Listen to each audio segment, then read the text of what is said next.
Crimea today. They detained the Ukrainian commander. Thousands of Ukrainian troops are stranded at other bases. There are now reports that the government in Kiev will pull those troops out of Crimea. We'll have more on that elsewhere in the program. The moves follow Russian President Vladimir Putin's signature on a treaty yesterday. It declared that Crimea is now part of Russia. That was over the objections of the Ukrainian government, the U.S., and the European Union. EU leaders meet tomorrow in Brussels to consider ways of reducing dependence on Russian energy resources. They may also impose new sanctions on Moscow. The West has already frozen assets of a handful of Russian officials and barred them from getting travel visas.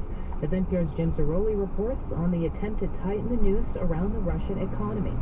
Russian officials were quick to mock the limited sanctions announced by the U.S. and Europe this week. So what if I can't get a visa to the United States, one said. I didn't want to go there anyway. And as for having their assets frozen, Moscow has already barred government officials from having money invested overseas, says William Pomerantz of the Woodrow Wilson Center. President Putin has essentially said that if you're on top block, if you still have assets abroad, you're a government official. And yet, Pomerantz says the sanctions announced this week will not be without some impact. Obviously, I think it's a message that is being delivered from President Obama to Putin that the U.S. and the EU can go after his innermost circle and advisors. To Mark Dubowitz of the Foundation for Defense of Democracies, the sanctions this week are best understood as the initial volley in a slowly escalating, calibrated campaign to rein in Russia's ambitions. The administration is moving cautiously, and again sending a message to Putin with a shot across the bow that he could face much more consequential economic action at a later stage if he continues his assault on Ukraine. The West can't afford to strike Moscow too hard right now, largely because Russia provides so much oil and natural gas to Europe.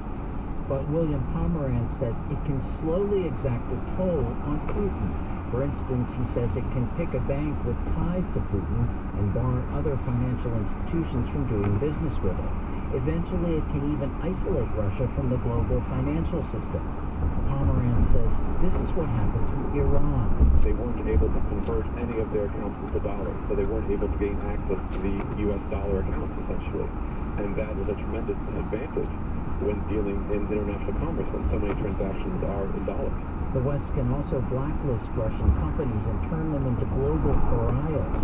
Julia Manet of IHS Energy says Russian energy companies are trying to find new ways to extract oil and gas from the ground, and they depend heavily on Western technology. When you're going into these Arctic developments, offshore developments,